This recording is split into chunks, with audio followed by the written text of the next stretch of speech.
Welcome back, everyone. So today we're going to get into biological and psychological suicide risk factors.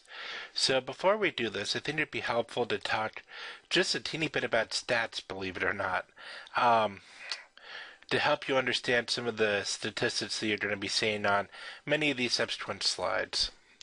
So a statistic that we commonly see is either a risk ratio or an odds ratio. These are commonly used in medical research and also commonly used for suicide research. So what are these? So essentially what these are is it looks at the observed rate over the expected rate. So it's used to compare two groups in order to see if something is more common or less common in a target group. So, very easy to interpret. So if you have an odds ratio or a risk ratio, first of all, just assume they're the same. They're slightly different, but if you have if you're looking at anything where the incidence is less than 10%, they're roughly the same anyway, and suicide is significantly less prevalent than that. So assume these are roughly the same. So if you have a ratio of 1.0, that means that the groups are even. So one group is not any more at risk than another group. Now, if you have a odds ratio or risk ratio of 1.7, that means the target group is 70% at 70% greater risk. If you have one at 2, that means that they're at twice the risk. If you have an odds ratio of 5, they're at 5 times the risk, or 500% the risk.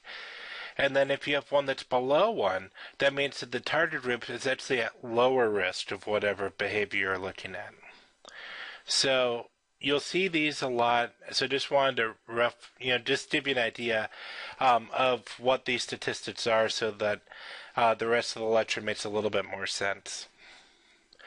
So I'm going to start by talking about biological predictors of suicide, though as we'll talk about, I really put more stock in the psychological factors because I think the biological factors can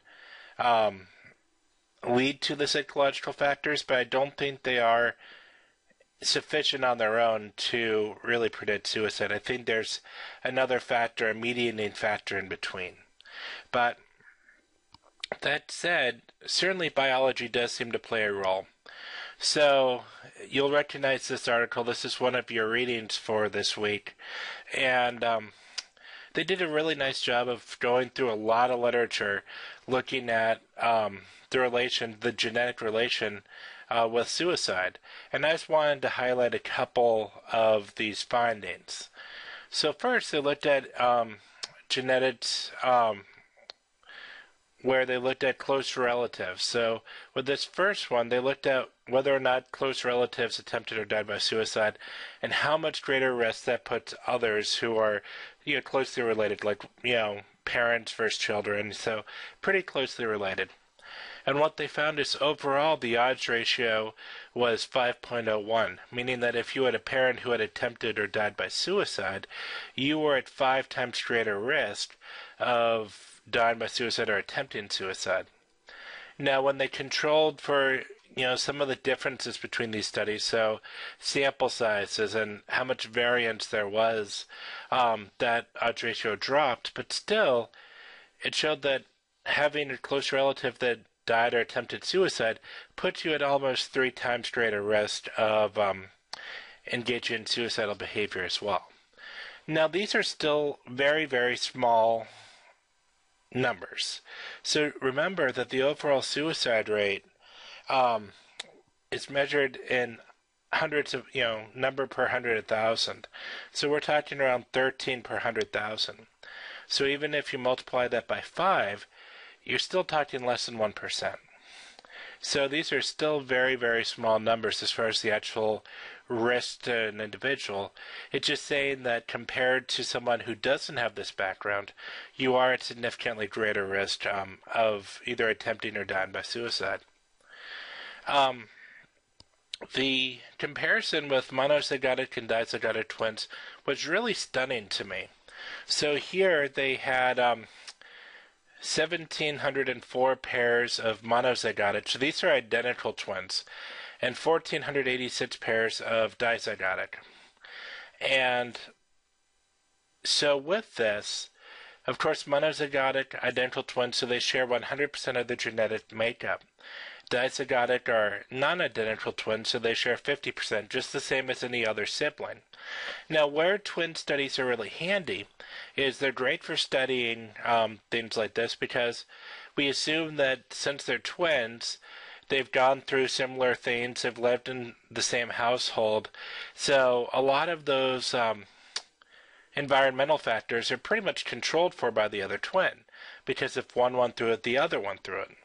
So with that, if whatever it is you're looking at is significantly more prevalent for monozygotic than for dizygotic twins, that suggests some genetic component. And what we see here for suicides or attempts is out of the 1704, there were 401 for monozygotes. That's a concordance rate of 23.5%, versus 2 for dizygotes. So very, very small, 0.135%. So overall, if you look, if you do the math, it puts monozygotes at 175 times greater risk of suicide. Now, it's quite possible that this is an overestimate. The fact that we only had 2 in the dizygotic makes this rather unreliable. If this was 4, it would drastically change, this number here.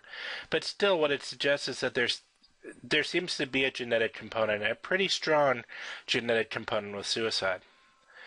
There are also adoptive studies that the paper goes into more detail than I will here, since you have the paper anyway. But again, showing that even when someone is adopted and they're taken into a different environment, that they're still at higher risk if family members have a history of suicide. So again, it suggests a genetic component that is separate from the environment. So there does seem to be a genetic predisposition toward suicide. Now, what is that? You always will hear this, this is the gene for this, or, this is the depression gene. Well, they've done those studies. Those are molecular genetic studies. And the data are mixed. There's no clear, this is the suicide gene, or these are the suicide genes. So we're not sure exactly why genetically there is this relation, but there does seem to be a relation, with suicide and genetics. So now I want to talk a little bit about imaging studies, so differences in the brain. Now, it's time to give a caveat. I'm very cautious with imaging studies. The reason why is that they rely on correlations, which granted much of our research relies on correlations, but I think people often read too much into them. They think of them as being causal when they're not. What typically happens with an imaging study is either you're looking just at differences in activation between two groups of people, or you have it where you look at someone's scan of their brain when they're trying not to do anything to get a baseline, and then you have them do a task, and you look at differences in blood flow. But that's all you're looking at. And then people are, assuming what different areas of the brain are doing based upon the blood flow and based upon activation. It's all correlational, and it makes me a little nervous. So with that, I went to BuzzFeed to snag a couple bizarre correlations just to drive home the fact that these are correlations, and they do make some sense, and they're a good place to start, but they're not causal. So everyone's favorite correlational example with this is the relationship between ice cream sales and murder. So as you can see, there is an association between ice cream sold and murder. The thought is this is probably mediated by heat. People are more aggressive, they're out more when it's hot. And so that may be what's really driving the murder rate, not ice cream sales. Another one that's really impressive, I think, is pirate shortage and global warming. So as you can see, the number of pirates have gone down greatly, and we've had this global warming trend. And so clearly it's lack of pirates that's causing global warming. Organic food and autism, you can see there's a 0.99. This is a very strong correlation between autism and organic food sales. Almost surely have nothing to do with each other, but still a very strong relation. And also, one of my favorites, Mexican lemon imports and highway deaths. So if you want to prevent highway deaths, do not import lemons from Mexico. So all this is to say, take the findings with a grain of salt, because they're correlational. You just have to be cautious with them. So, but with that, so this was a really nice review. Again, this is one of the papers that is assigned, so you'll read this in more detail. I just wanted to highlight a couple main findings that I thought were really important. So they reviewed the brain imaging studies and suicide attempts. And so keep in mind, since these are imaging studies, these are all in relation to suicide attempts, not death by suicide. And there are differences between attempts and death by suicide. So that's one limitation to keep in mind. There are studies that have been post-mortem studies looking at suicide brains. I just didn't want to overload you with too much biology. But what was found here was that there were reduced activation in the orbital, frontal, and dorsolateral prefrontal cortex. So why is this important? Well, these are the areas that are important for decision making and problem solving, or at least we believe they are. It's related with that correlationally. So the thought here is that actually this may lead to sensitivity to social disapproval, choosing options with high immediate rewards instead of long-term benefits, and reduced ability to generate positive future events. So by that it means an ability to think of the future and think of positive things that are going to happen in the future. So it's clear that all these things, it makes sense that all of them are potentially related with suicide. I've often actually thought of suicidal behavior as a failure of problem solving. It's you have a problem you're trying to fix, you view it as a problem that can't be fixed, and you view suicide as the only option, the only solution. And that's almost never the case. So it kind of made sense that these are some of the deficits you would see. So there were some other notable findings with the paper. One is with white matter hypertensity. So they can be a part of normal aging, but they're often viewed as a symptom of neurological problems, and they've also been associated with 2.5 to 3 times greater risk of depression or bipolar disorder. So individuals of those who were depressed, what was interesting is that a study found that those who had these white matter hyperintensities were 18.6 times more likely to have had a prior suicide attempt than those who did not have these. So now this is not causal, of course. Who knows what caused these white matter hyperintensities, but it's something worth noting. There is also some association between serotonin and suicide, though take this with a grain of salt. I'm not sold on this literature fully, but one thing worth noting is for those who have had my bio class, you likely know this, but tryptophan is actually one of the precursors, one of the building blocks of serotonin. So tryptophan, you probably know, is the chemical that's in turkey that makes you tired on Thanksgiving. So if you have lower tryptophan trapping, basically being a marker for serotonin synthesis, you see this, so you see less serotonin synthesis in individuals who have suicide intent. Also, you have less serotonin 2A receptor binding in the prefrontal cortex, especially that dorsolateral prefrontal cortex we talked about earlier, in suicide attempters. And lastly, there's larger right amygdala volume in those who have attempted suicide. Now, why is this important? Well, amygdala is important for emotion, but especially important for fear, feelings of fear. And so with that, larger amygdala volume may also indicate a hypersensitivity to feeling threats or fears or things of that nature. Now, there have been many studies, these are actually review papers primarily, that have shown that there are many illnesses that are associated with greater suicide risk.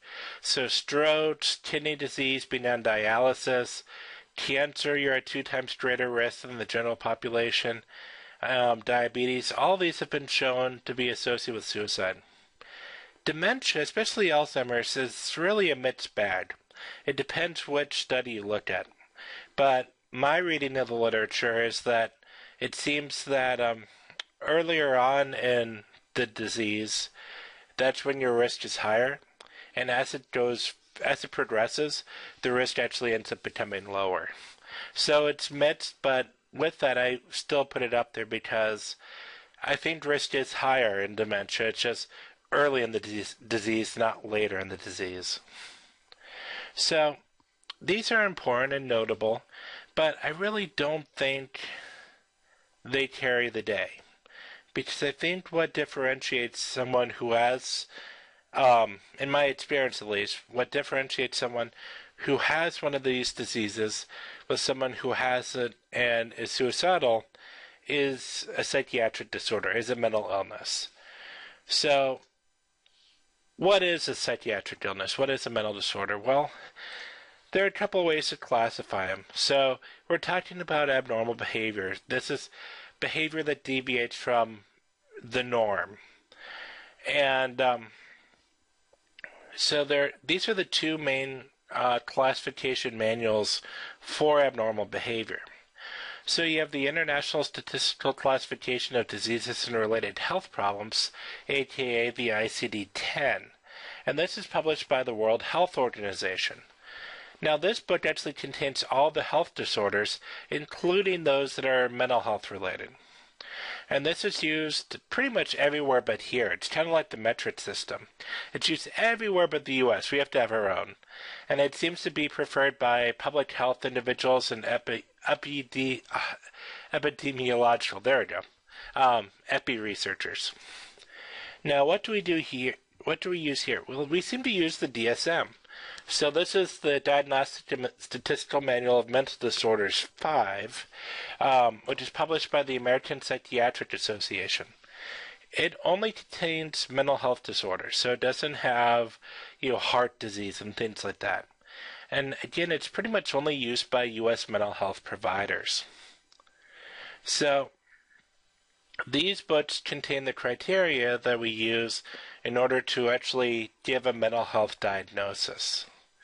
So we're going to talk briefly about some of the disorders that are associated with suicide, look at their criteria a little bit, and then look at the evidence about their relation with suicide.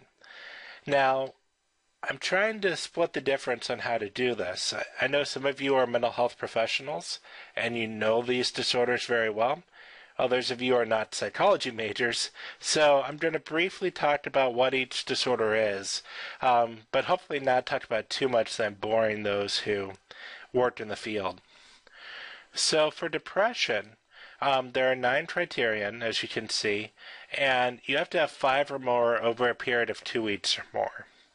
So depressed mood all the day, almost every day, lack of interest or pleasure in things you used to like, significant loss or gain of weight, insomnia, psychomotor retardation or agitation.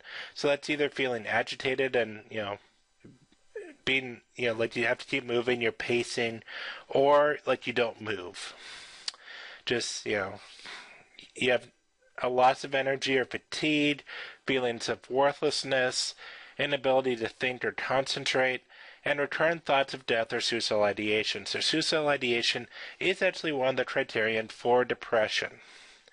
Now, there is a strong association with suicide and depression. So suicide, or depression rather, increases the risk of suicidal behavior by more than 33 times. So huge increase in risk. And of course, as you'd suspect, the more severe depression is, the more strongly associated it is with suicide risk. Now, even with this huge increase in risk, the odds that an individual who is depressed will actually die by suicide are still quite small. We're talking roughly 1 to 2% of those who are depressed end up dying by suicide. So that's still pretty small. Again, where this 33 times comes from is that's compared to people who are not depressed.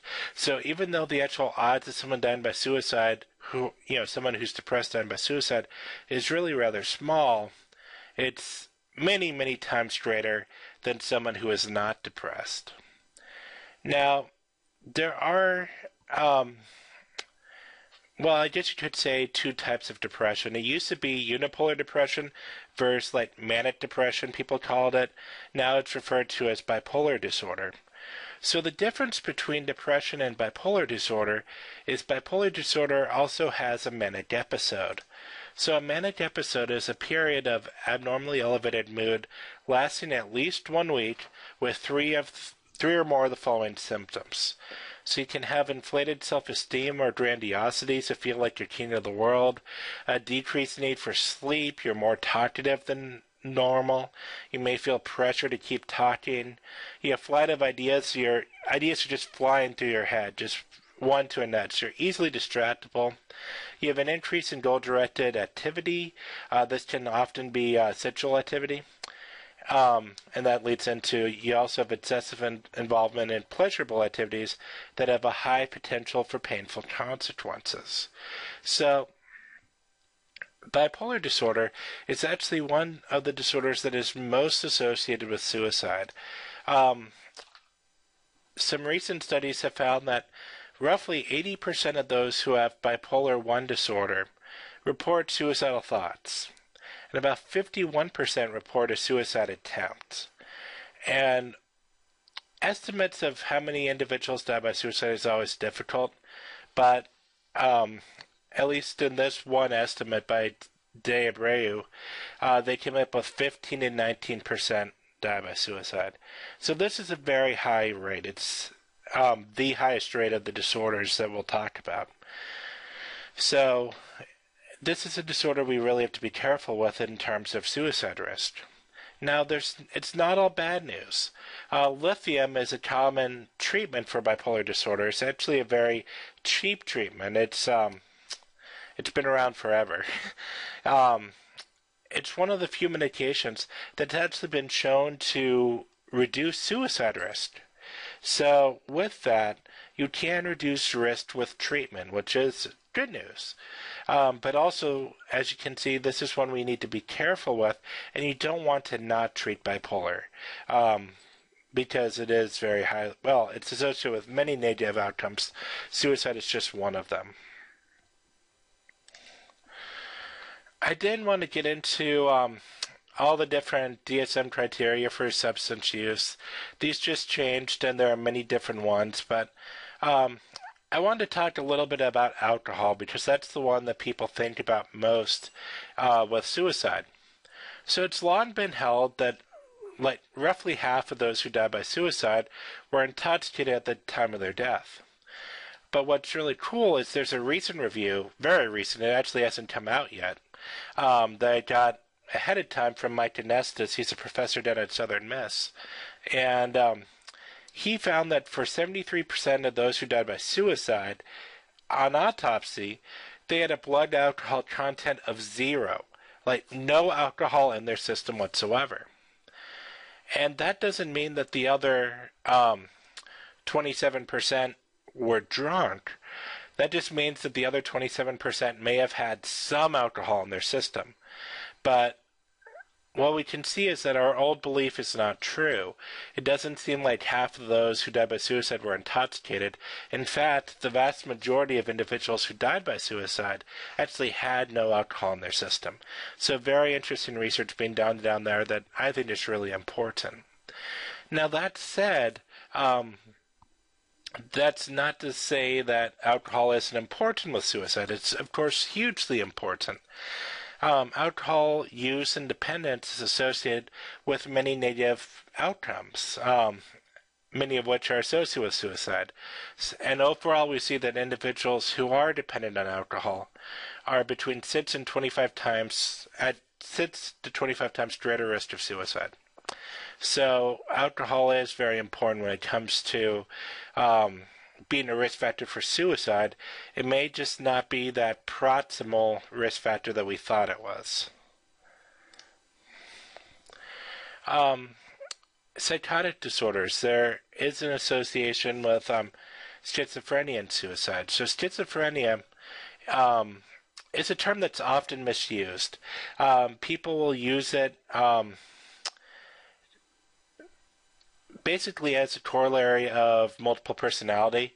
They'll say, someone has a schizophrenic split and and basically saying someone has two personalities. That's not correct. That's not schizophrenia. So what schizophrenia is having two or more of the following during a significant portion of a 1 month period.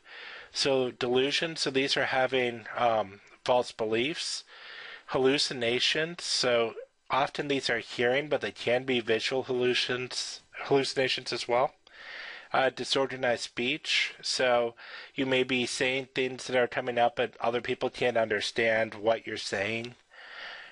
Grossly disorganized or catatonic behavior, so this could be either behavior where your movements don't make sense together, or catatonic behaviors where you just will sit someplace and not move and just be, basically be completely still.